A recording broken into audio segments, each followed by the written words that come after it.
दक्ष के शीश को भस्म करने के बाद भी वीरभद्र का क्रोध शांत नहीं हुआ।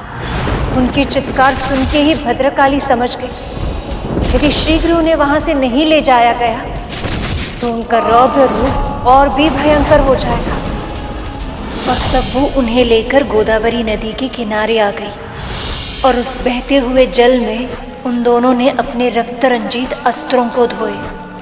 उन अस्त्रों ने इतना रक्त पिया था कि उनके स्वच्छ होते होते ऐसा लगने लगा जैसे वह जल की नदी नहीं, रक्त की नदी बह रही है। ये देखकर भद्रकाली तो शांत हो गई, पर वीरभद्र नदी के उस लाल रंग को देखकर और भी उग्र होने लगे। यदि वीरभद्र जी को शीघ्र ही शांत नहीं कराया गया तो उनके प्रकोप से सृष्टि का विनाश निश्चित है। वीरभद्र,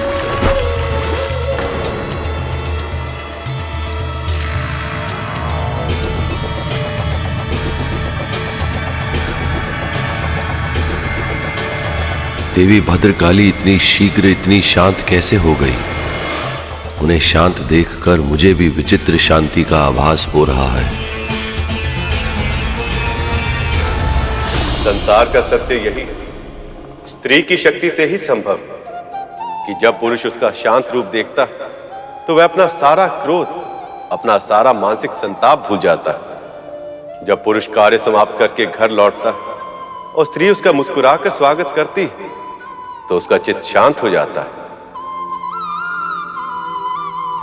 यदि स्त्री प्रसन्न है तो जीवन की फुलवारी में सुख की सुगंध अपने आप फैलने लगती है। वीरभद्र और भद्रकाली की इच्छा का मान रखते हुए स्वयं ब्रह्मदेव वहां प्रकट हुए और उन्होंने उन दोनों का विवाह संपन्न किया।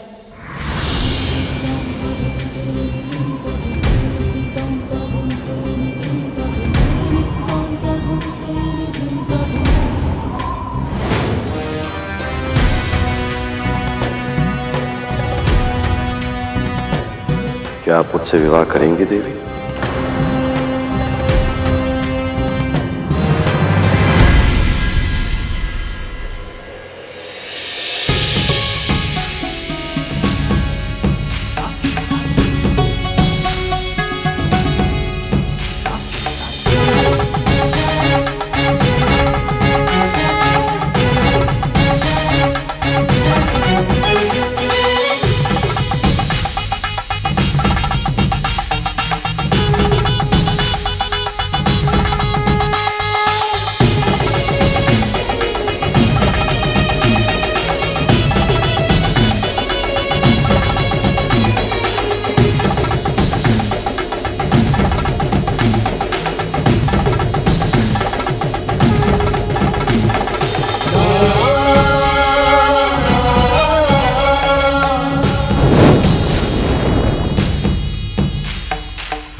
गोदावरी के इस मनोरम तट पर, इस त्राश्रामम नामक स्थान पर जहां मेरे और भद्रकाली के प्रेम ने जन्म लिया है, वहां मेरे मंदिर का निर्माण होगा। जहां कोई भी अविवाहित व्यक्ति आकर मेरे दर्शन करेगा तो उसके मन की हर इच्छा पूर्ण होगी और उसका विवाह भी शीघ्र ही होगा।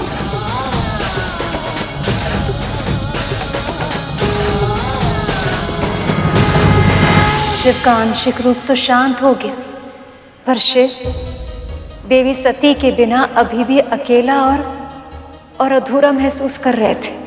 वो अपनी मन की व्यथा से ना तो उभर पा रहे थे और ना ही उसे व्यक्त कर पा रहे थे। कैलाश में व्याप्त उस शांत सन्नाटे में भी इतना कोलाहल होगा, इसकी कल्पना करना भी बहुत कठिन है।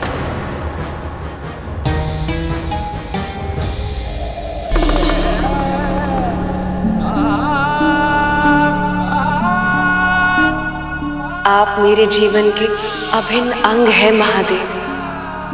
अब मैं भी आपके जीवन का अभिन्न अंग बनना चाहती हूँ। मेरे होते हुए आप कभी अकेली नहीं हैं सती। मैं आपके साथ जाने के लिए हट नहीं करूंगी। आप मुझे भी मत रोकिए। मैं सदा के लिए थोड़ी ना जा रही हूँ मेरे भोले बाबा। यज्ञ समाप्त होते ही वापस लौट आऊंगी।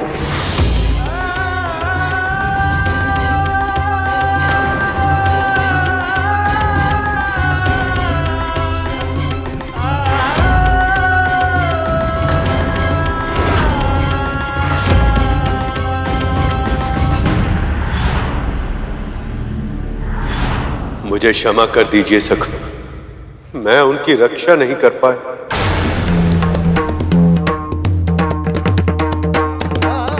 आपको सदैव सच्चे और योग्य प्राणियों का साथ देना चाहिए। जब स्वयं सरस्वती अयोग्य व्यक्तियों का साथ देने लगे, उन पे कृपा करने लगे, तो इस संसार का हित नहीं हो सकता। ऐसे में नाक कटना अनिवार्य ही है।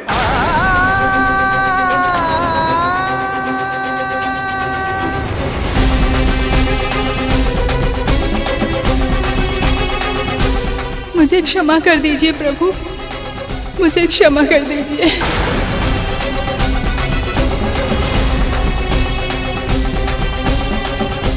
आपने मुझे अपने शीश पर स्थान दिया और मैंने माता सती का अपमान होते देखकर भी कुछ नहीं किया। मेरा मौन ही मेरा अपराध है प्रभु, मुझे क्षमा कीजिए।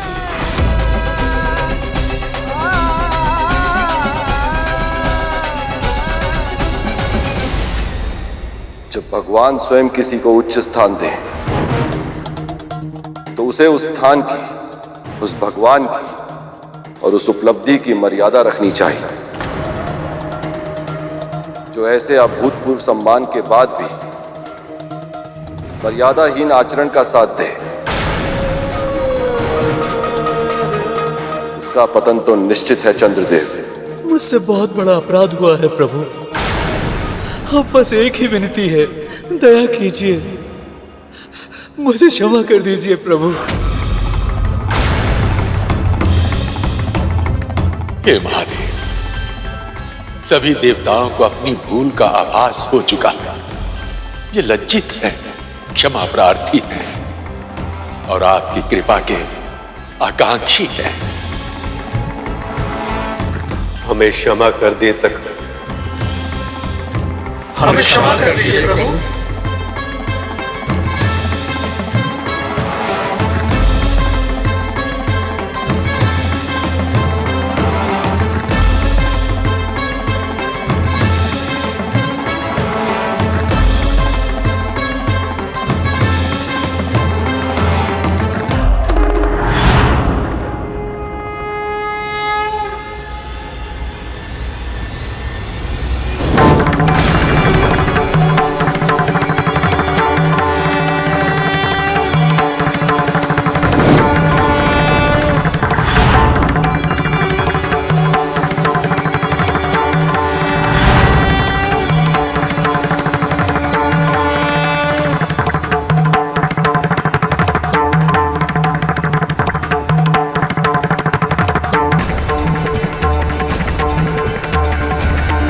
आप कृपा निधान है महादेव, करुणा के सागर हैं आप। आपकी सदा ही जय हो। आपकी सदा ही जय हो। आपकी सदा ही जय हो। आपकी सदा ही जय हो।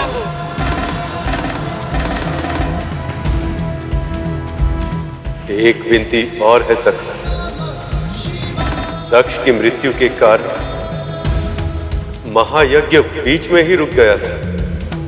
संसार पर एक और दया कर और दक्ष को एक बार फिर से जीवित कर दो, ताकि यज्ञ पूर्ण हो सके। जब मैंने माता के शव को देखा था, मेरी दशा इतनी बिगड़ गई थी, तो न जाने प्रभु के हृदय में क्या बीतेगी।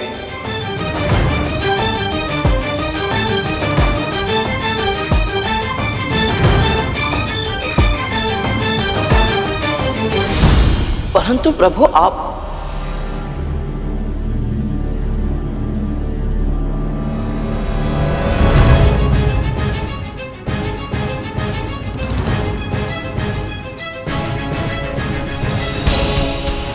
ही बताइए प्रभु, इतना सब कुछ होने के बाद भगवान श्री नारायण महादेव से ऐसी मांग कैसे कर पाए? ये तो ऐसा ही हुआ ना, जैसे कोई किसी के हृदय में खंजर खोप दे और फिर उसे अंदर तक और अधिक मरोड़ दे। हमारे भोले बाबा भोले करुणामयी, परंतु इसका अर्थ ये तो नहीं कि वो उनमें कोई भावना नहीं। अभी तो महादेव ने देवी सती के अंतिम दर्शन भी नहीं किए थे। उन्हें पूरी तरह से विश्वास भी नहीं हुआ होगा कि जिन देवी को वो इतना अधिक प्रेम करते हैं, जो उनके अस्तित्व का केंद्र है, वो सदा सदा के लिए उनके जीवन से जा चुकी है। और ऐसे में उनके हत्यारों को फिर से जीवित करने की मांग रखना, ये कहां का न्याय है प्रभु?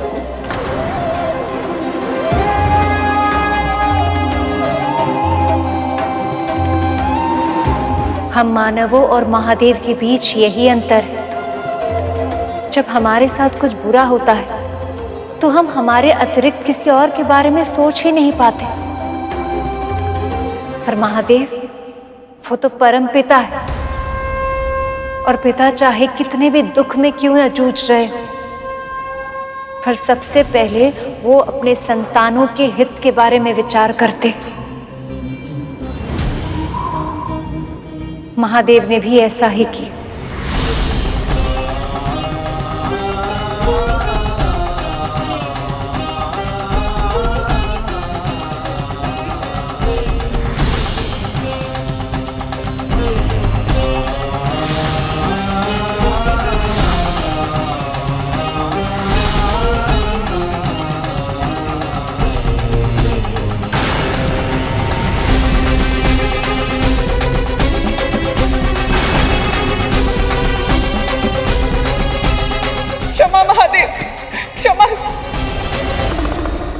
वो मूढ़मती माँ हूं जो ना तो अपनी पुत्री को पहचान पाई और ना ही अपने दामाद का सम्मान कर पाई।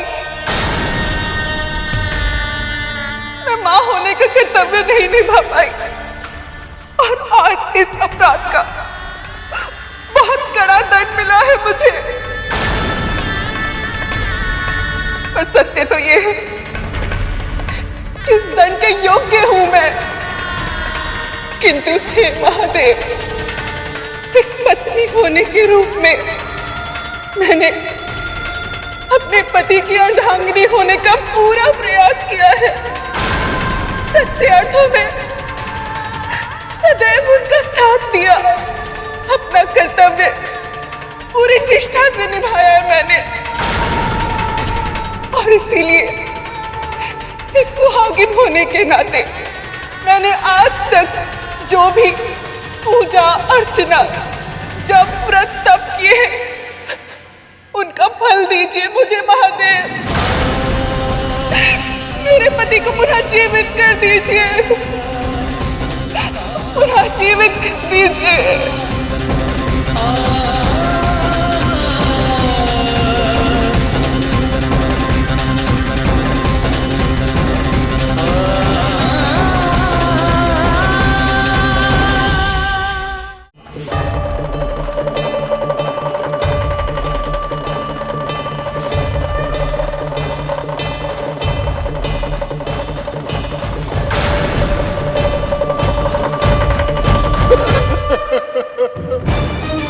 महादेव, हमें क्षमा कर दीजिए, क्षमा कर दीजिए हमें महादेव। हमसे बहुत बड़ी भूल हो गई महादेव, बहुत बड़ी भूल। मित्र का धर्म होता है अपने मित्रों को सही दिशा की ओर अग्रसर करना, उन्हें सदैव उचित कार्य करने के लिए प्रेरित करना। आप मित्र भी थे और साथ साथ पुरोहित भी, पर आप न केवल अपने यजमान मित्र को सही सुझाव देने में असफल रहे, बल्कि आपने उन्हें अनुचित कार्य करने के लिए प्रोत्साहित भी किया।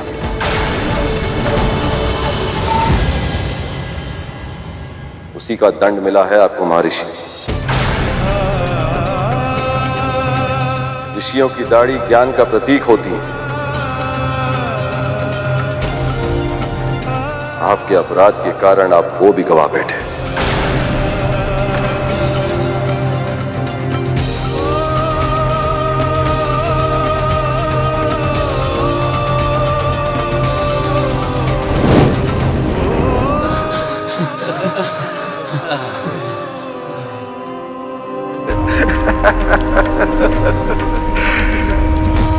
महादेव की जय हो।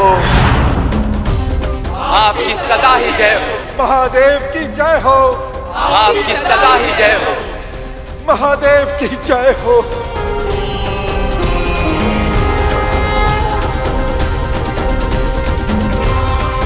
महादेव, सती सदैव कहती थी आपका हृदय बहुत विशाल है, साधारण व्यक्तियों से भिन्न है, आप करुणा का सागर है।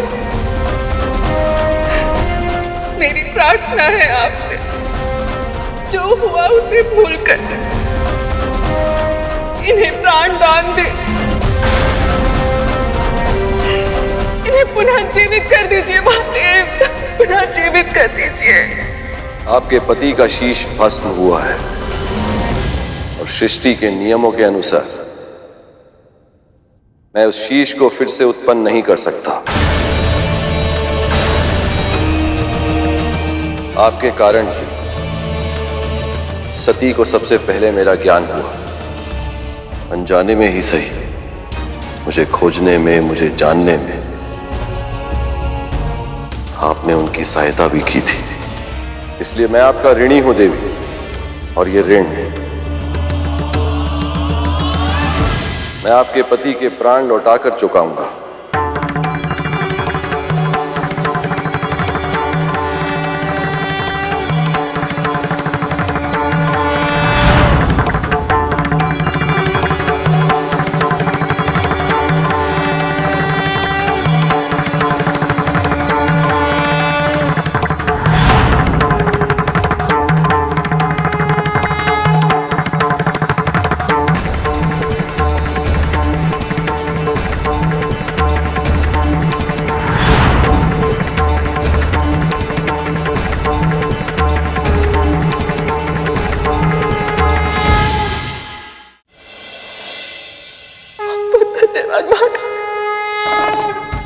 महादेव, प्रणाम स्वीकार करें।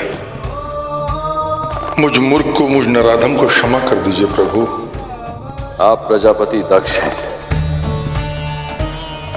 इस संसार के प्रति आपका योगदान अकल्पनीय है, क्योंकि आपने ही जीवन का आचार संहिता का निर्माण किया है।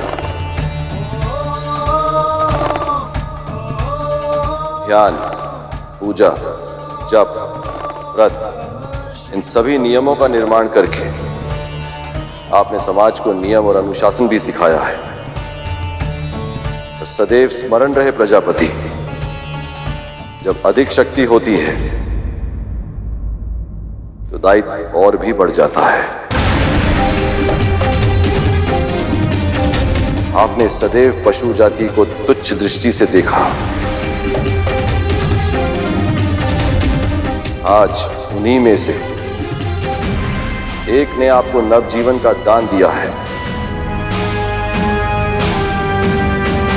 इसी कारण आपको क्षमा उसी से मांगनी चाहिए जिसका आपने सदैव अपमान किया है।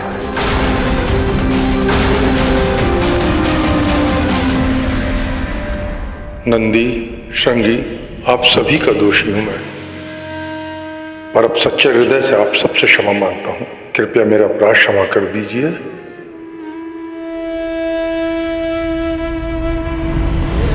महादेव अभी शांत अवश्य हुए, किंतु जब वह देवी सती का शव देखेंगे तब उनकी क्या प्रतिक्रिया होगी, ये कोई नहीं बता सकता।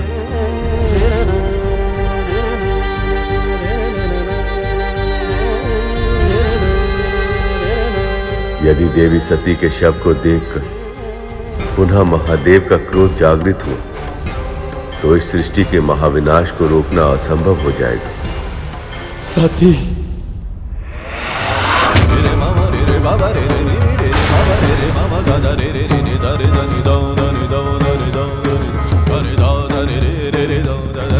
रे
सती।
सत्य तो ये है महादेव कि आपके बिना मेरा मन नहीं लगता।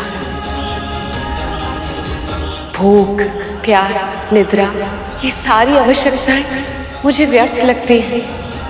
महादेव, देवी सती के शव को लिए कहाँ जा रहे हैं?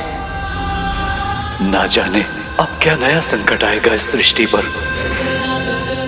आप मेरे जीवन के अभिन्न अंग है महादेव। अब मैं भी आपके जीवन का अभिन्न अंग बनना चाहती हूँ।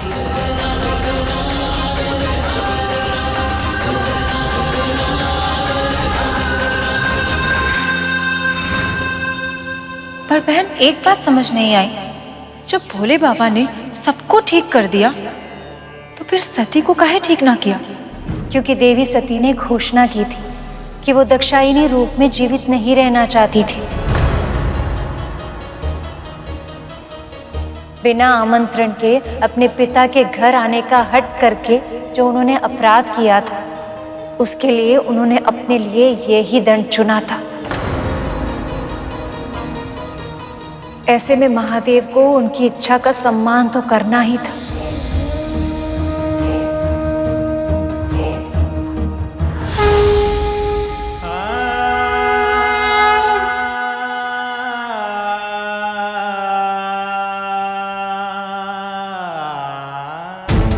महादेव कहाँ जा रहे हैं देवराज? इस प्रश्न का उत्तर न तो मेरे पास है, न ब्रह्मदेव के पास, न प्रभु विष्णु के पास, और न ही स्वयं इनके पास।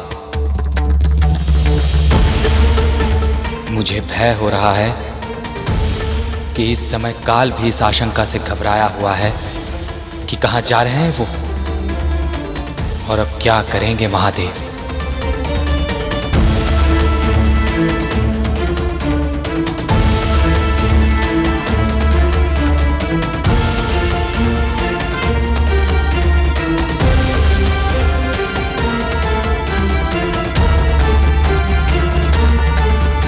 अब तक मैंने केवल अर्पण किया है, पर अब स्वयं को समर्पण करना चाहती हूँ। मैं आपको अपना पति परमेश्वर मान चुकी हूँ महादेव। क्या आप भी मुझे अपनी अर्धांगिनी के रूप में स्वीकार करेंगे? ये वरमाला केवल और केवल महादेव के गले में सुशोभित होगी। मेरी प्रेम की शक्ति महादेव को यहाँ तक लेकर आएगी। मेरे होते हुए आप कभी अकेली नहीं हैं सती। आप मेरा ही भाग है और मैं आपका।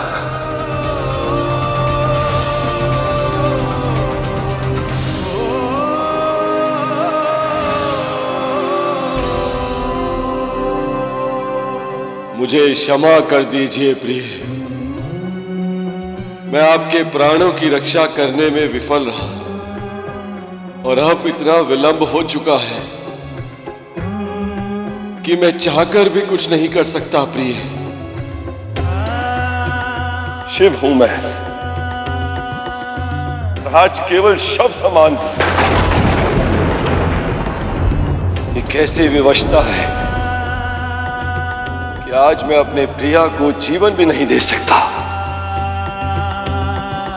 समय का चक्र नहीं लौटा सकता, आपको उस यज्ञ में जाने से नहीं रोक सकता।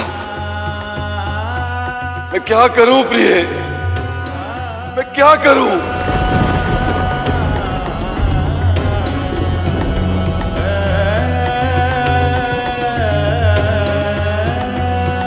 महादेव, मेरे स्वामी,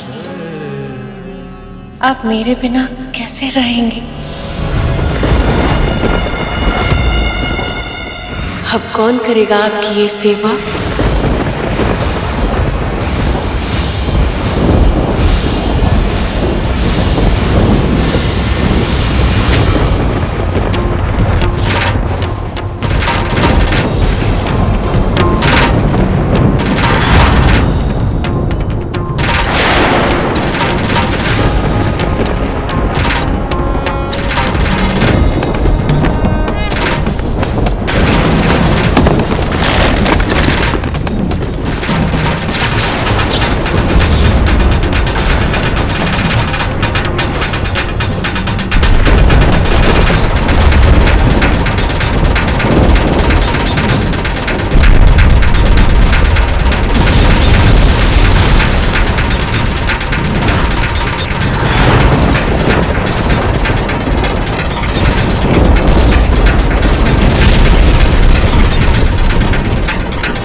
देवी सती से विरह के वियोग में महादेव कितने वर्षों से तांडव नृत्य करके अपना दुख प्रकट कर रहे हैं।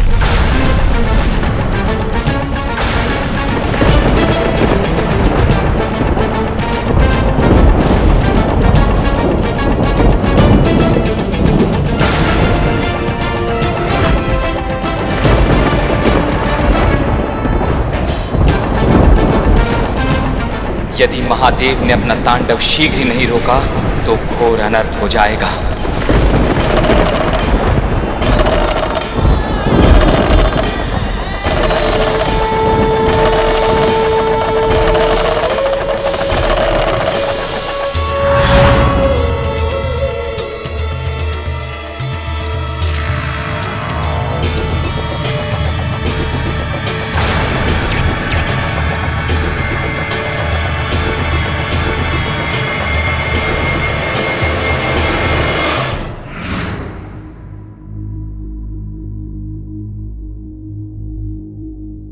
महादेव के तांडव नृत्य के माध्यम से उनके मन की उस व्यथा को कथा के रूप में कह रहा था, जो वो स्वयं अपने शब्दों में कहने के लिए असमर्थ थे। सदैव स्थिर और अनासक्त रहने वाले महादेव भी देवी सती के जाने के बाद जैसे अपना संतुलन ही खो बैठे। कई वर्षों तक वे बिना रुके तांडव करते ही रहे। विनाश की ताल पर अब संहार का नर्तन करने में, स्वयं को रोकने में सक्षम नहीं थे। परंतु भोलेनाथ के तांडव से तो सारी सृष्टि नष्ट हो जाती है। ऐसे में तो उनका रुकना बहुत आवश्यक था। हाँ माँ, कैसे रुके वो? कैसे समाप्त हुआ शिव जी का तांडव? ब्रह्मदेव, श्री नारायण, अब आप ही कुछ कर सकते हैं। कुछ कीजिए, कोई भी उपाय कीजिए, पर महादेव को मृत्यु और विनाश का ये महाभयानक नृत्य करने से रोक लीजिए प्रभु। महादेव तो सदैव मोह माया से परे रहते, किंतु इस समय वह भी देवी सती के मृत देह से मोह लगाए बैठे। दुख की अधिकता से माया में उलझ गए हैं। वह ये भूल गए कि शरीर तो नश्वर, देवी सती तो पहले से ही उनमें विलीन हो चुकी। तो फिर उन्हें ये स्मृति दिलानी होगी। पर नारायण, शक्ति के बिना शिव को रोक पाना संभव कैसे होगा?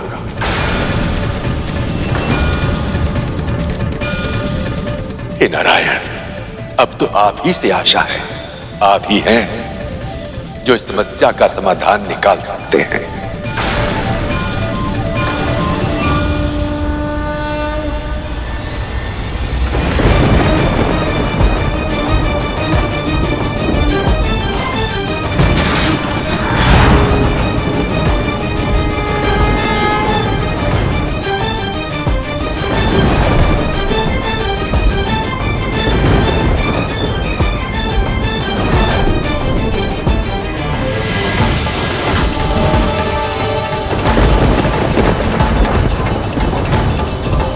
अपने आप को इतना कष्ट मत दीजिए सखा।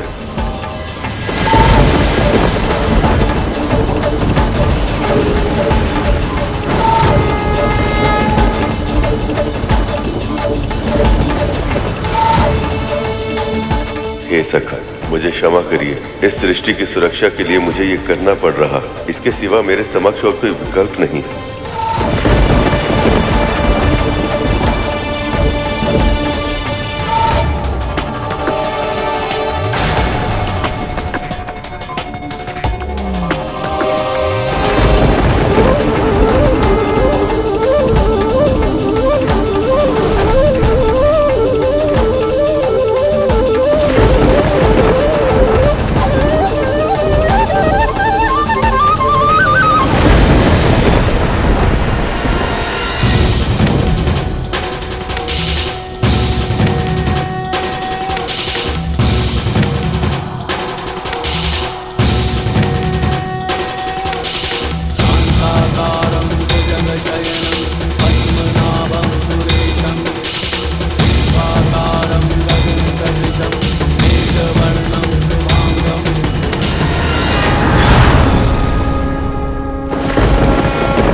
मुझे क्षमा कर दें महादेव।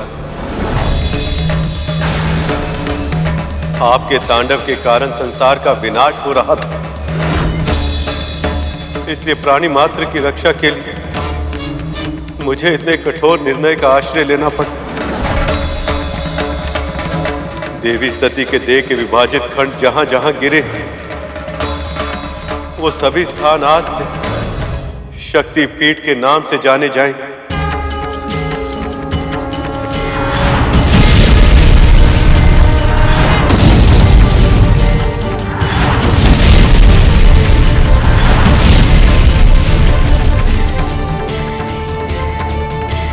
अनंत काल तक वहां भक्त देवी का पूजन करेंगे,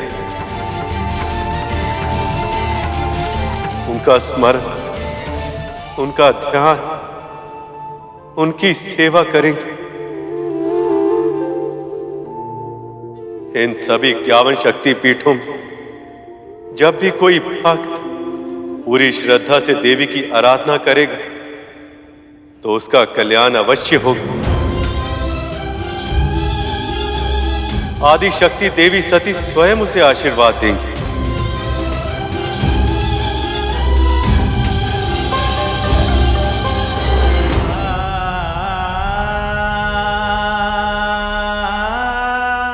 हमारा साथ बस इतना ही था महादेव।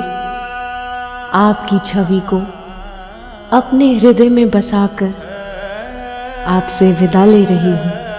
हो सके तो मुझे क्षमा कर दीजिएगा। देवी सती के देह के अनेक भागों में बट जाने के बाद उनका तांडव तो रुक गया था, पर शिव फिर से सामान्य नहीं हो पाया।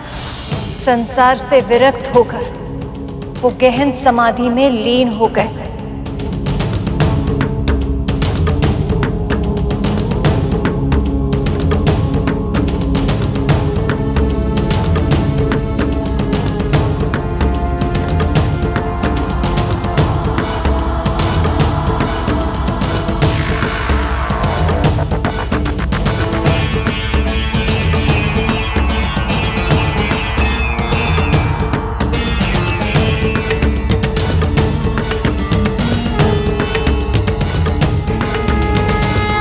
शिव का इस तरह विरक्त होना संसार के लिए अच्छा नहीं था, क्योंकि शिव और शक्ति का संतुलन ही सृष्टि को संतुलन देता है।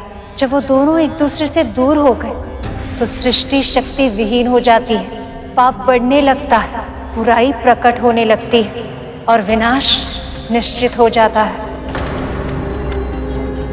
इस बार भी शिव और शक्ति के अलग होने का परिणाम शीघ्र ही दिखने लगा। असुरों को फिर से उभरने का अवसर मिलने लगा। ऐसा ही एक महाशक्ति असुर था, तारकासुर। अन्य असुरों की तरह उसने भी वरदान की शक्ति पाने के लिए ब्रह्मदेव की भीषण तपस्या की।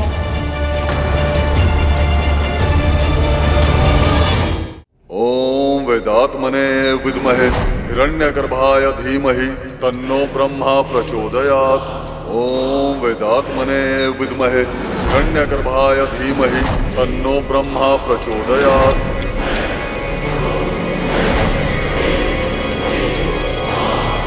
ओम वेदात्मने विद्महे हिरण्यगर्भाय धीमहि तन्नो ब्रह्मा प्रचोदयात्। तुम्हारी तपस्या पूर्ण हुई तारकासुर।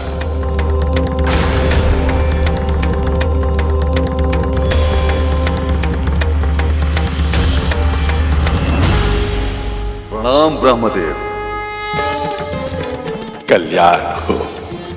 बोलो, क्या वरदान चाहिए? बस एक ही वरदान की इच्छा है ब्रह्मदेव, कि मैं अनंत काल तक इस देह का उपभोग कर पाऊं, अजर अमर हो जाऊं। असंभव है ये जो तुम मांग रहे हो। इस पूरी सृष्टि में इस वरदान को प्राप्त कर पाना किसी के लिए भी संभव नहीं है। अमरता का वरदान छोड़कर कोई और वर मांग लो। फिर आप मुझे ये वरदान दीजिए ब्रह्मदेव, कि मेरी मृत्यु केवल उसी के द्वारा संभव हो पाए जिसका जन्म स्वयं महादेव शिव शंकर से हुआ हो।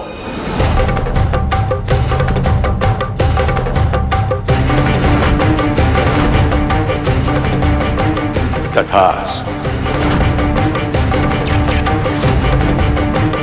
अर्थात जो मेरी कामना थी वो पूर्ण हो ही गई।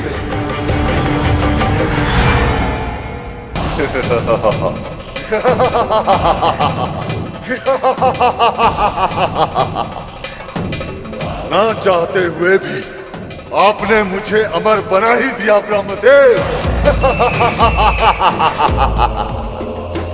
शिव शंकर की पत्नी भस्म हो चुकी है और शिव संसार से विरक्त होकर गहन समाधि में जा चुके हैं।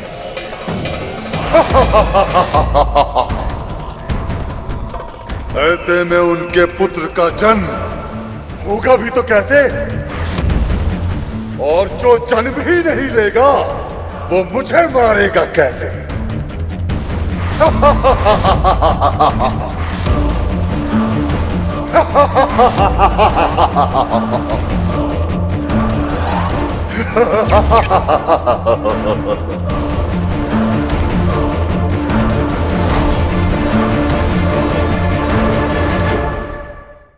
पर बहन, ब्रह्मा जी ने तारकासुर को ऐसा वरदान ही काहे दिया? हाँ, हम भी यही सोच रहे हैं भैया जी कि ऐसा वरदान देने की आवश्यकता ही क्या थी। हाँ प्रभु, उन्होंने तारकासुर को मना क्यों नहीं किया? क्योंकि भगवान भी भक्ति की शक्ति से बंधे हुए होते हैं। ब्रह्मदेव को भी तपस्या के नियम का पालन तो करना ही था। तारकासुर की भक्ति से विवश होकर उसे वरदान तो उन्हें देना ही था, पर जब भगवान किसी को ऐसा वरदान देते तो भले ही कुछ समय के लिए उसका प्रभाव नकारात्मक क्यों ना हो, पर अंत में वही वरदान संसार के कल्याण का कारण बन जाता है। और यहां भी ऐसा ही हुआ। ब्रह्मदेव से आशीर्वाद लेकर तारकासुर भी दुष्टता की सभी सीमाएं पार कर रहा था और पूरे संसार में अपना वर्चस्व फैला रहा था। सभी देवगण उसके अत्याचार से परेशान थे।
रक्षा रक्षा कीजिए ब्रह्मदेव, रक्षा कीजिए नारायण।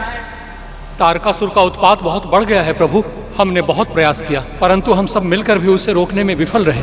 असुर राज तारकासुर की, महाबली तारकासुर की, असुर राज तारकासुर की, महाबली तारकासुर की।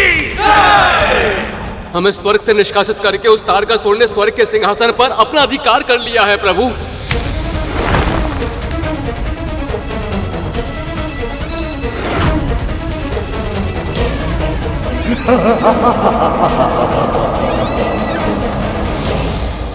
ब्रह्मदेव, आपने उसे ऐसा वरदान दिया है जिससे वो लगभग अमर हो चुका है और अब हम देवता भी उससे युद्ध करने में असमर्थ हो चुके हैं। धैर्य रखिए देवराज, आप असमर्थ हो सकते हैं किंतु काल नहीं। काल कभी भी किसी से भी पराजित नहीं होता। वो तारकासुर अवश्य ही उस सर्वशक्तिमान के समक्ष अवश्य हारेगा। उचित समय आने पर महादेव शिव शंकर का पुत्र जन्म लेगा।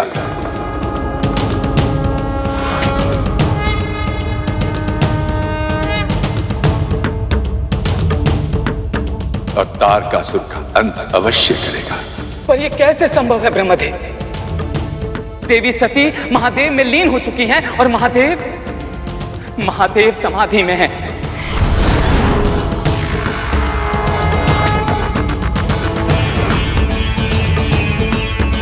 ऐसे में कौन उन्हें सक्रिय करेगा? किसमें सामर्थ्य है कि उनके हृदय की कोमल भावनाओं को फिर से जागृत कर पाए?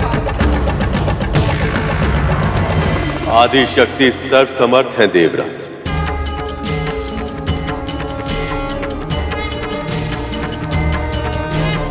वह एक बार फिर से जन्म लेंगे, एक बार फिर से शिव और शक्ति का मिलन होगा।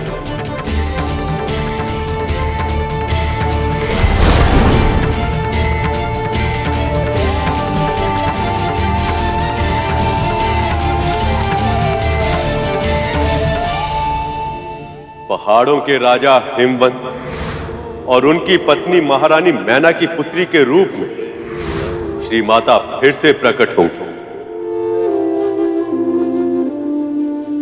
उचित अवस्था प्राप्त करने पर वह महादेव से विवाह करेंगे।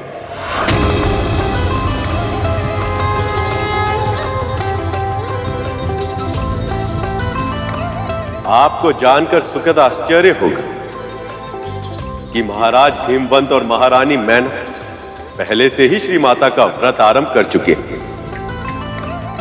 तारकासुर अपने शक्ति के आवेश में ये भूल चुका था कि उसके अंत का कारण शीघ्र ही जन्म लेने वाला है।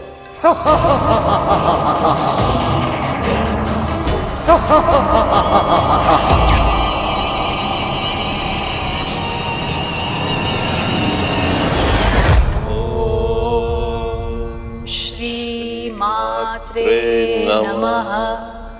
ओम श्री मात्रे नमः। ओम श्री मात्रे नमः।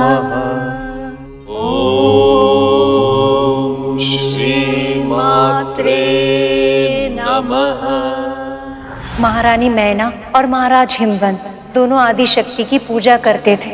हर माह के दोनों अष्टमी का व्रत रखते थे और नवमी में सुहागन स्त्री की पूजा करके उन्हें सुहाग और श्रृंगार की वस्तुएं दान करते थे। इसे सुवासिनी पूजा कहा जाता है और जो भी दंपत्ति इस पूजा को पूरे मनोयोग से करती है उनके घर कन्या रूप में श्री माता आदि लक्ष्मी स्वयं जन्म लेती। एक और दोनों महाराज और महारानी ये महान व्रत पूरे विधि विधान के साथ कर रहे थे, पर उसी समय दूसरी ओर तारकासुर का आतंक बढ़ता जा रहा था।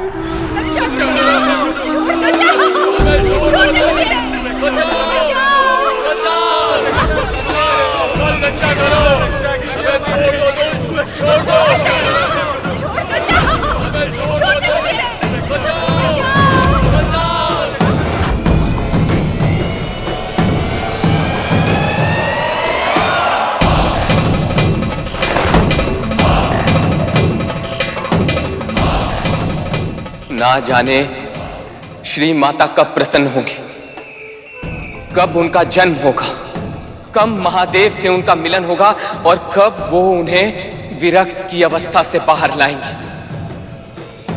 कब उनके पुत्र का जन्म होगा और कब होगा इस दुष्ट अत्याचारी तारकासुर का अंत।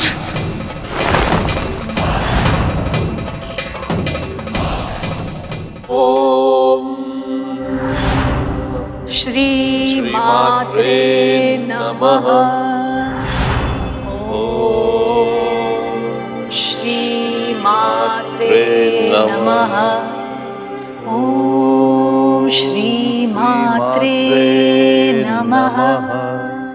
ओम श्री मात्रे नमः।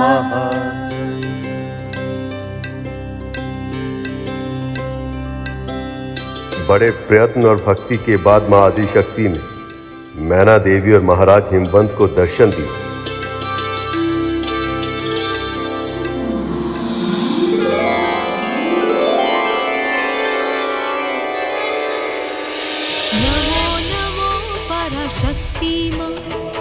नमो नमो महाशक्ति मां। श्री माता, श्री माता आदि शक्ति। नमो नमो महाशक्ति मां। मैं आपके व्रत और भक्ति से प्रसन्न हूँ। कहिए, क्या वर पाना चाहते हैं आप? श्री माता, हमें संतान की इच्छा है, पर मैं आपसे 4 विनती करना चाहती हूँ।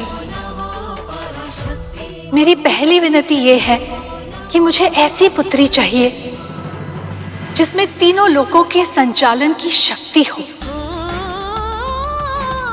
मेरी दूसरी विनती ये है कि मेरी पुत्री त्रिशक्तियों में सर्वोपरि हो। अपनी तीसरी विनती के रूप में श्री माता, मैं चाहती हूँ कि मेरी पुत्री ही महादेव शिव शंकर की पत्नी बने।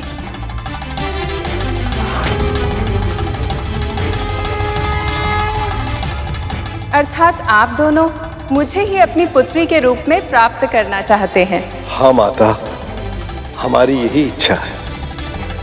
और चौथी विनती वो क्या है देवी? श्री माता, हम चाहते हैं कि हमारी पुत्री के जन्म से पहले हमारे 100 पुत्र जन्म ले, ताकि हमारी पुत्री के जन्म के बाद उसे 100 भाइयों का स्नेह मिल सके।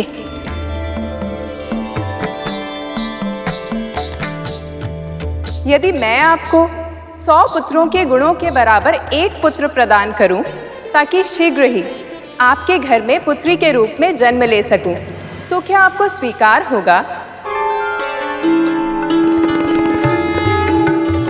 ये तो हमारा सौभाग्य होगा माता। मेरे भाई का नाम मैनाक होगा। जब भविष्य में हनुमान लंका जाने के लिए समुद्र लांघेंगे, तो मैनाक पर ही कुछ क्षण के लिए विश्राम करेंगे। मैनाक के बाद मेरा जन्म होगा और मेरे जन्म के बाद आपको 99 पुत्रों की प्राप्ति होगी। सभी अश्वान होंगे और 10 दिशाओं में आपके वंश की कीर्ति का प्रसार करेंगे।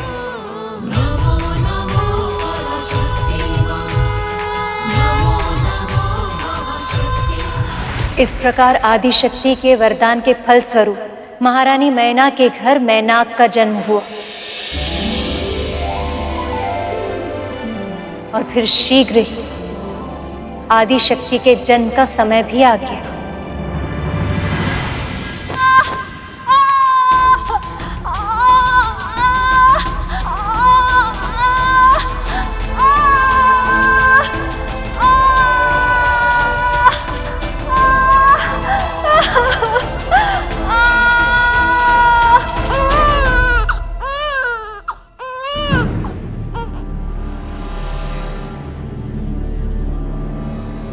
बधाई हो महाराज, पुत्री ने जन्म लिया है।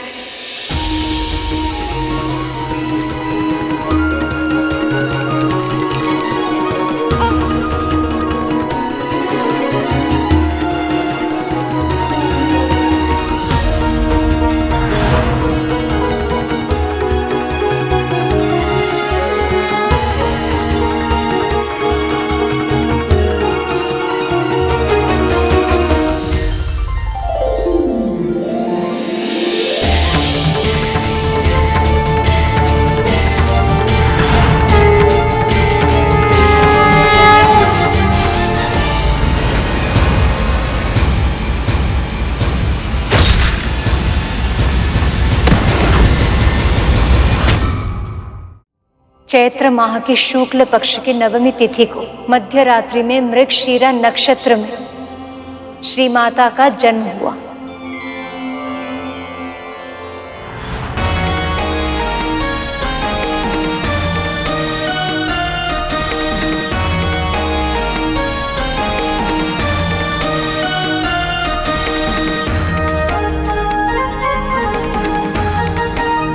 प्रणाम श्री माता।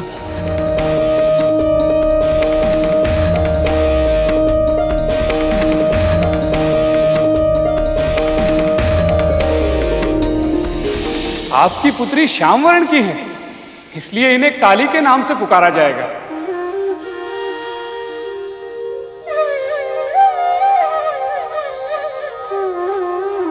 पर्वत की पुत्री होने के कारण इन्हें पार्वती, शैलजा और शैलपुत्री के नाम से भी पुकारा जाएगा।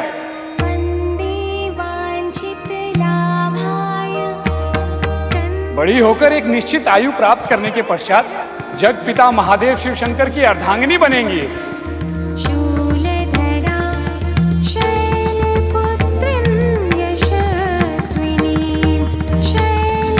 नारायण नारायण।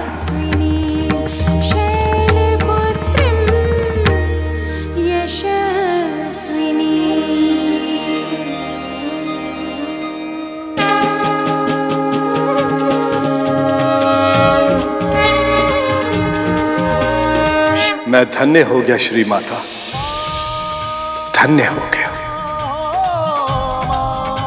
माँ शैलपुत्री की जय। माँ शैलपुत्री की जय। माँ शैलपुत्री की जय। शैलपुत्री की जय। शैलपुत्री की जय।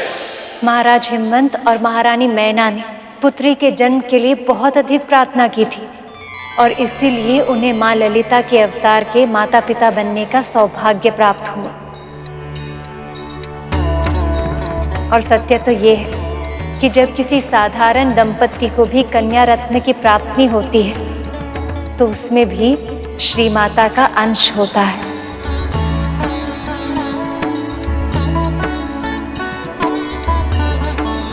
इसीलिए हर कन्या के माता पिता को स्वयं को सौभाग्यशाली समझना चाहिए।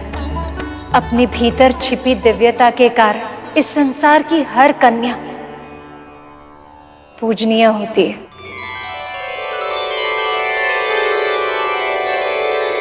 जो प्राणी किसी कन्या का पालन पोषण प्रेम से करता तो उसके सभी वंशजों को कई वर्षों तक अधिक से अधिक आशीर्वाद प्राप्त होता है।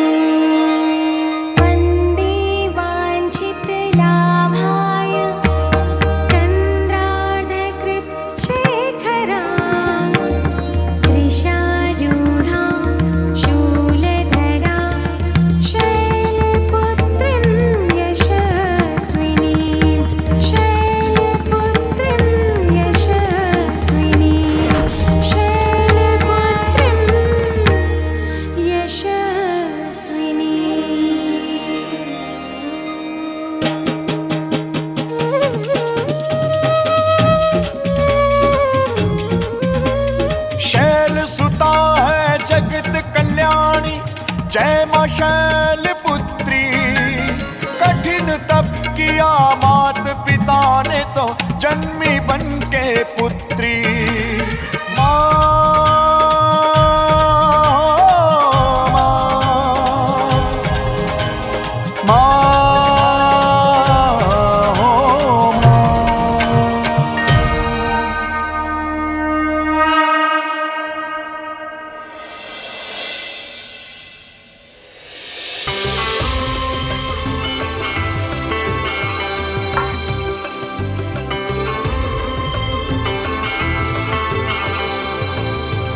हे मां शैलपुत्री, दर्शन दीजिए। दर्शन दीजिए माँ। हे मां शैलपुत्री, मुझे दर्शन देकर मुझे आशीर्वाद दीजिए माँ, कि मैं शीघ्र ही अपने प्रभु का वाहन बनके उनकी सेवा कर पाऊं।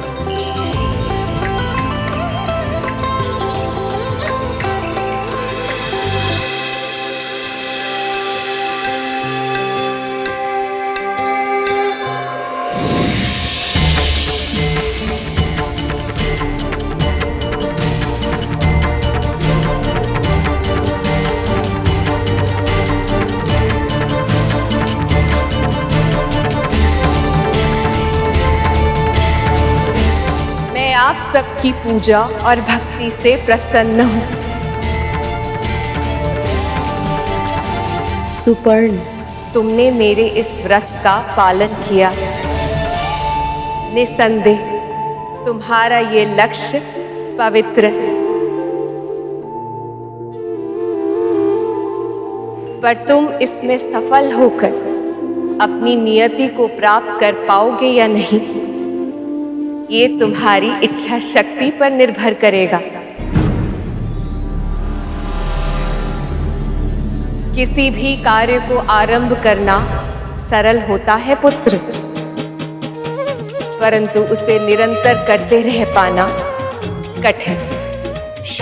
यदि तुम अगले 9 दिनों तक सभी 9 देवियों की पूजा का संकल्प पूरा कर पाए तो अपना लक्ष्य अवश्य प्राप्त कर पाओगे। ये मेरा आशीर्वाद है।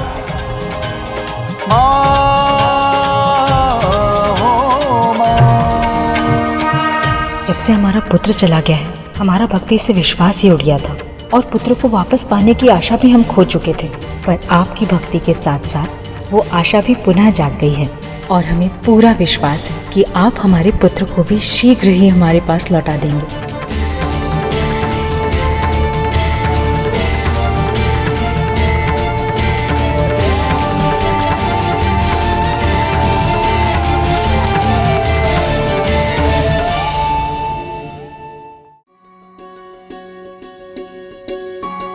ये लीजिए माँ। बस गरुड़, अब और किसी वस्तु की आवश्यकता नहीं है। जानते हो गरुड़, व्रत में ना कंदमूल जैसे लौकी, शकरकंद और शिंगाड़े के आटे से बना हुआ अन्न ऐसा हल्का फुल्का भोजन किया जाता है। और वो भी दूध के साथ। प्रभु, प्रभु, आपने कष्ट क्यों किया? मुझे आदेश देते थे, मैं ले आता। यदि तुम ले आते तो मैं गौ सेवा के सुख से वंचित रह जाता। नहीं गरुड़, गौ माता को अपने हाथों से सहलाकर उन्हें पुचकार कर उनकी आज्ञा लेकर दूध धोने में जो आनंद आता है, किस अवसर को मैं अपने हाथ से जाने दूं, ये मेरे लिए संभव ही नहीं है। कृष्ण अवतार में लिए हुए सुख की स्मृति अभी भी आपकी आंखों में दिखाई देती है प्रभु। गरुड़, व्रत के अनुष्ठान के अनुसार स्वयं भोजन करने से पहले सभी को खिलाना होता है। अब एक बार भोजन हो जाए तो सबसे पहले मैं गृहस्वामी और गृहस्वामिनी को देकर आऊं। आज तो हमें बहुत आनंद आया। बहुत समय बाद माँ की कथा सुनी हमने। पूरे 12 वर्ष हो गए जी।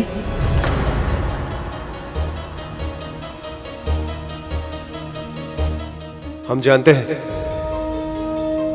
हर नवरात्रि में आपके मन की पीड़ा फिर से उभर कर आ जाती है, परंतु धीरे धीरे इस पीड़ा को मिटाना होगा। कैसे?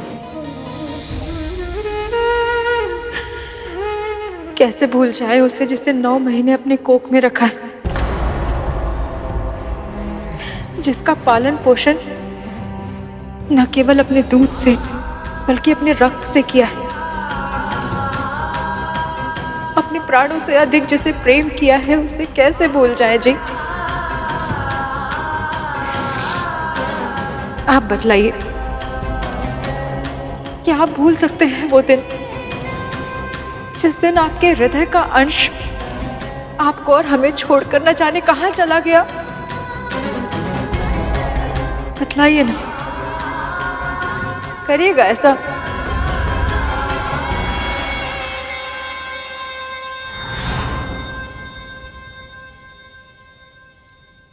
माँ, हमें शीघ्र भोजन दीजिए ना, हमको बहुत भूख लगी है।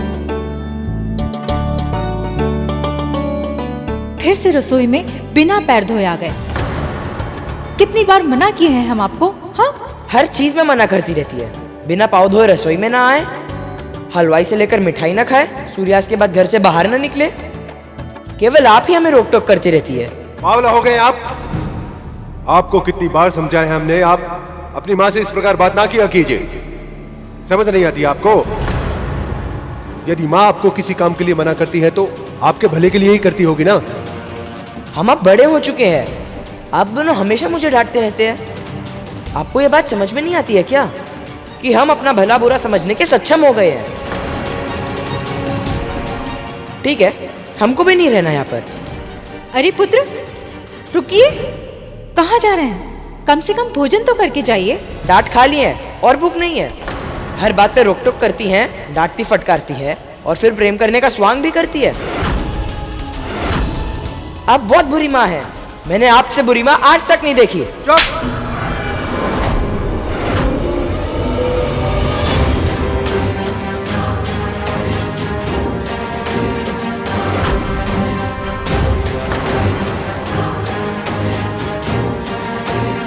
अरे रहने दीजिए,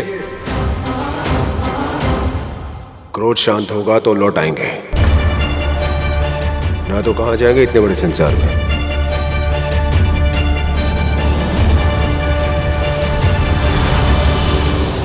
हम भी ना जानते थे कि ना कभी उनका क्रोध शांत होगा और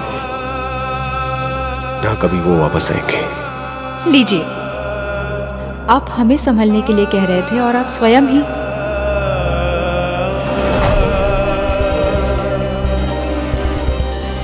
पुत्र के जाने के दुख में इन दोनों ने उत्सव मनाना ही छोड़ दिए थे, इसलिए हम यहाँ आए हैं भक्ति पर इनका विश्वास वापस लाने। कभी कभी भक्त की आस्था वापस लाने के लिए भगवान को भी किसी न किसी रूप में आकर प्रयत्न करना पड़ता है। सुनिए बहन जी,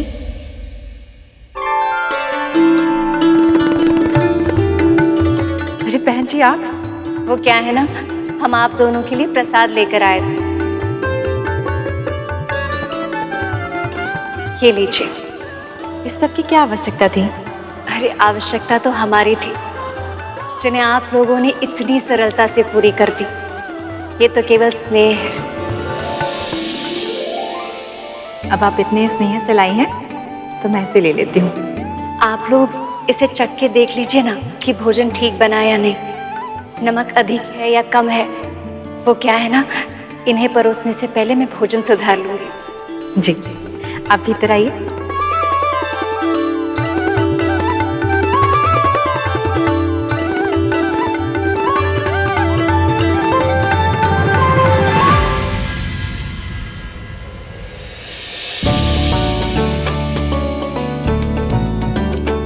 सचमुच बहन जी, प्रसाद तो बहुत स्वादिष्ट बनाई हैं आप, माँ भगवती की कृपा से।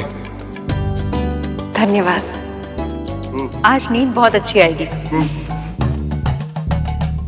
आप दोनों अपनी चिंता माँ पर छोड़ दीजिए, मैं चलती हूँ। जय माँ भगवती। जय माँ भगवती। जय माँ भगवती।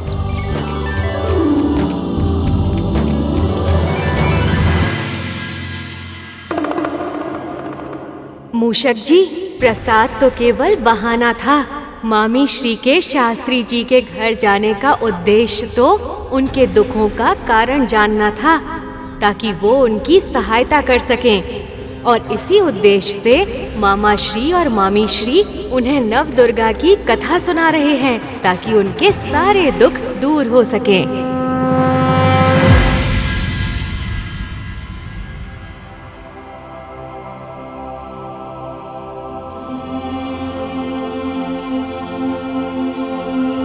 मैं तो अपनी माँ से एक पल के लिए भी क्रोधित नहीं रह पाता। वो कैसा पुत्र होगा जो 12 वर्षों तक क्रोधित है। किसी की परिस्थितियां जाने बिना उसके बारे में अपना विचार बना लेना या उनके व्यवहार पर अपना निर्णय दे देना, ये उचित नहीं है गरु।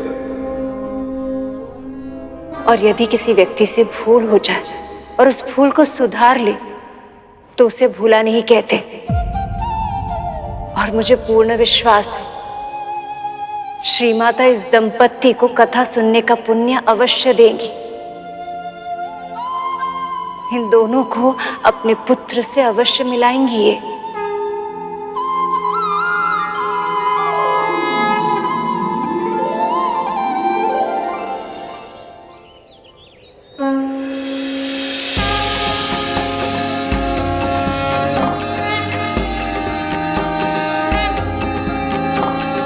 अभी तक नहीं आए वो।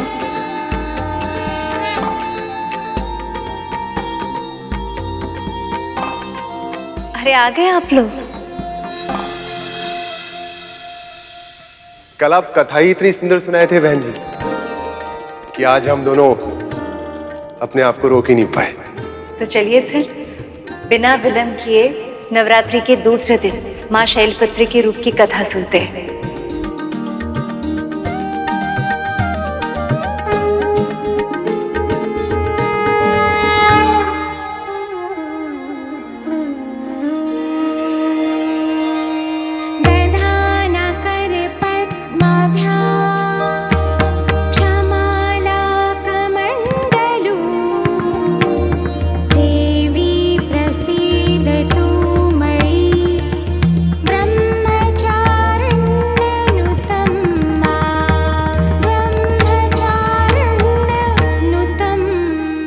का अर्थ होता है वेद तत्व तपो ब्रह्म, अर्थात वेद तत्व और तप ही ब्रह्म है। और चारिणी का अर्थ होता है चारण, अर्थात आचरण करने वाली। इस प्रकार ब्रह्मचारिणी का अर्थ हुआ तप का आचरण करने वाली। देवी का ये रूप पूर्ण ज्योतिर्मय है और अत्यंत भव्य। इनके इस रूप के दाएं हाथ में जबकि माला है और बाएं हाथ में कमंडल। माँ, देवी माँ का ये रूप कैसे उजागर हुआ, इसके बारे में विस्तार में बताइए ना। समय के साथ साथ महाराज हिमवंत और महारानी मैना की पुत्री काली चंद्रमा की कलाओं की तरह खिलती जा रही थी और देखते ही देखते वो बड़ी हो गई। महारानी मैना और महाराज हिमवंत ने शैलपुत्री को बाल्यावस्था से ही अच्छे संस्कार दिए थे, जिनके कारण उनका स्वभाव सुशील हो गया था।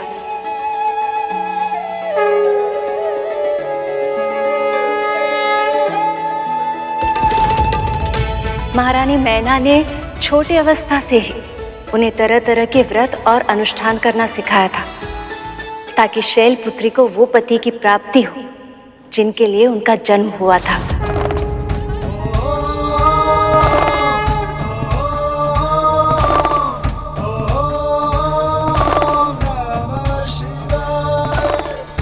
उसी समय तारकासुर के बढ़ते हुए आतंक के कारण सभी देवता भी महादेव शिव और शैलपुत्री के मिलन के लिए आतुर थे, और दूसरी ओर शैलपुत्री का संसार उसके महल के भीतर ही सीमित था, और इन्हीं के कारण देवता भी चिंतित थे। आपसे क्या छुपा है देवर्षि, आप हम देवताओं की सारी स्थिति अच्छी तरह जानते हैं। हमारी सारी आशाएं महादेव के पुत्र पर निर्भर है, पर जब तक वो और शैलपुत्री एक दूसरे से भेंट नहीं करेंगे तब तक महादेव सक्रिय कैसे होंगे, और यदि सक्रिय नहीं हुए तो उनमें प्रेम कैसे होगा, उनका परिणय कैसे होगा, और फिर उन्हें पुत्र कब प्राप्त होगा। कुछ कीजिए महामुनि, उनका मिलन शीघ्र कराने के लिए कोई तो उपाय निकालिए मुनिवर। मैं आपकी दशा समझ रहा हूं देवराज, मैं पूरा प्रयास करूंगा। नारायण नारायण।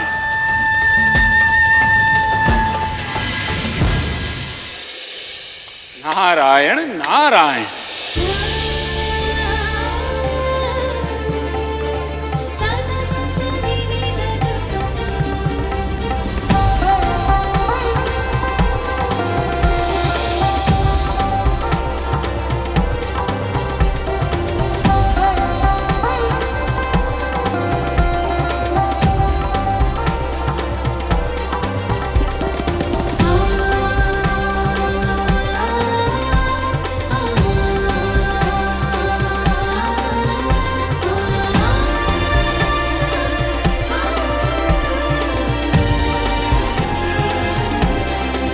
साक्षात शिव प्रिय मां सती का रूप, अर्थात ये संसार फिर से एक बार शिव और शक्ति का मिलन देखने वाला है।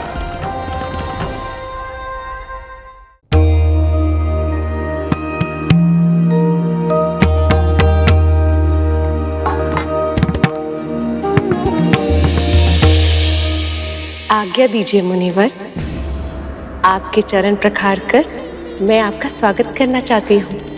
ये क्या कर रही हैं देवी आप? मैं तो एक साधारण मुनि हूँ।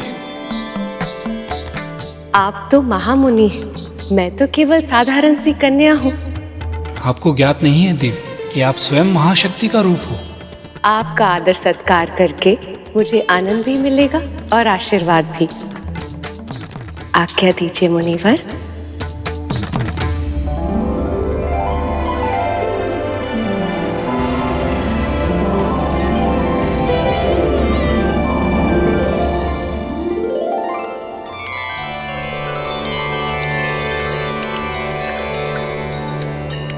आपका ये सेवा भाव देखकर मैं धन्य हो गया।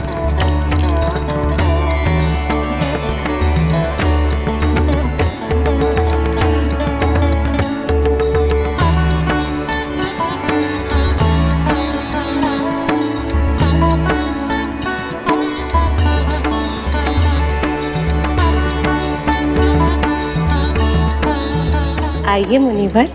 मैं तो ये भी नहीं जानता कि आप मुझे आशीर्वाद दे रही हैं या फिर मेरी कामना को फलीभूत होने की शक्ति प्रदान करके पूरे जगत को आशीर्वाद दे रही हैं।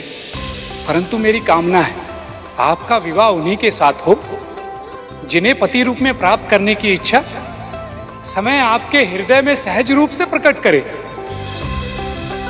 जिनके लिए आपके हृदय में भाव अपने आप उत्पन्न हो। नारायण नारायण। आइए मुनिवर।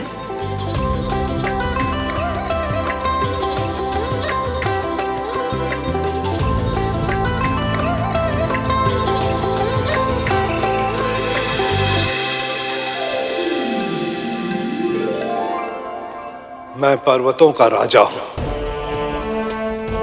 दूर दूर से ऋषि मुनि मेरे पर्वतों पर आकर तपस्या करते हैं।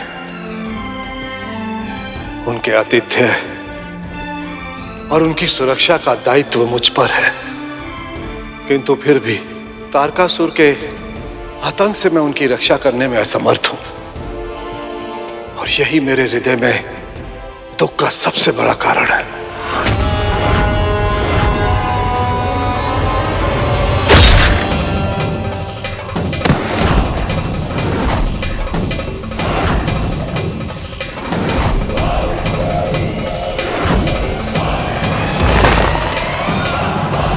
इस तारकासुर ने तो उदंडता की सारी सीमाएं पार कर दी थी प्रभु।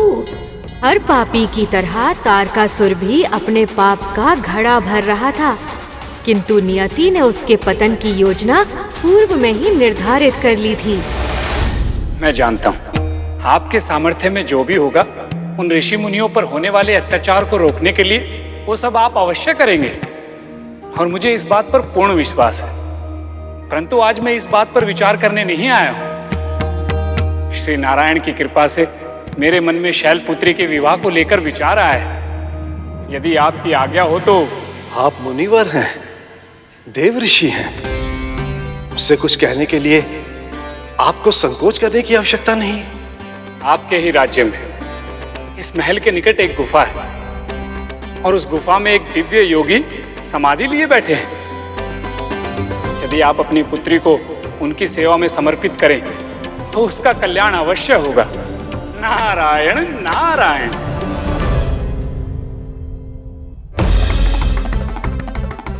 नारद के सुझावों के पश्चात संसार की सबसे सुंदर मिलन का आरंभ हो गया है। देवी सती के आत्मदहन के पश्चात शिव और पार्वती के मिलन को देखने हेतु समस्त संसार उत्सुक है।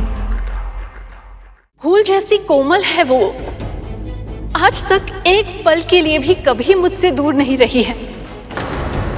संसार की विषमताओं को भी नहीं समझती है वो, और आप अभी से इस अल्प अवस्था में ही किसी सन्यासी की सेवा के लिए निर्जन गुफा में भेजने को तैयार हो गए उसे। मेरे हृदय का अभिन्न अंग है वो, किंतु ये बताने में भी आप असमर्थ है कि पार्वती को कब तक उन सन्यासी की सेवा करती रहनी पड़ेगी। अगर इस बीच हमारी पार्वती से कोई भूल हो गई तो? नहीं होगी। हमने अपनी पुत्री को उचित संस्कार दिए हैं महारानी। मुझे अपनी शिक्षा और आपके पालन पोषण पर पूर्ण विश्वास है। जीवन में योग्य बनने के लिए हमारी पार्वती को ऐसी परीक्षाओं का सामना करना ही चाहिए। हम माँ बाप कब तक उसके साथ रहेंगे? हमेशा तो साथ नहीं रह सकते ना। हमें उसे योग्य बनाना है, आत्मनिर्भर बनाना है, उसके अंदर आत्मविश्वास जागृत करना है। और फिर महारानी, कभी कभी कठिन उद्देश्य की प्राप्ति के लिए कठोर निर्णय लेने ही पड़ते। पर महाराज, उसका विवाह? अगर देव ऋषि नारद ने ये निर्णय लिया है तो अवश्य ही उसका कल्याण होगा। और फिर अग्नि में तपकर ही स्वर्ण कंचन बनता है।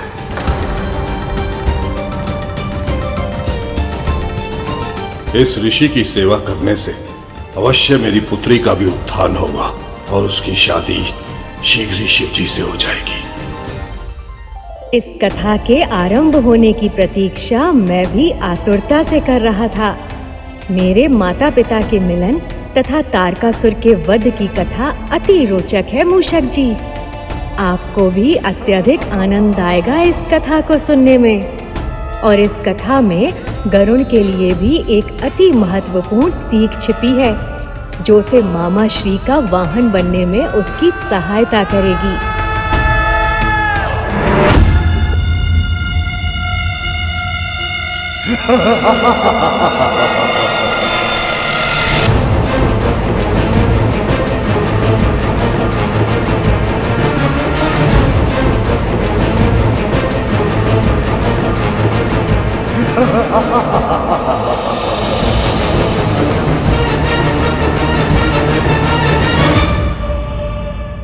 पक्षीराज गरुड़ के साहस भरे कारनामे देखने के लिए चैनल को सब्सक्राइब करें और साथ ही बेल आइकॉन दबाना न भूलें।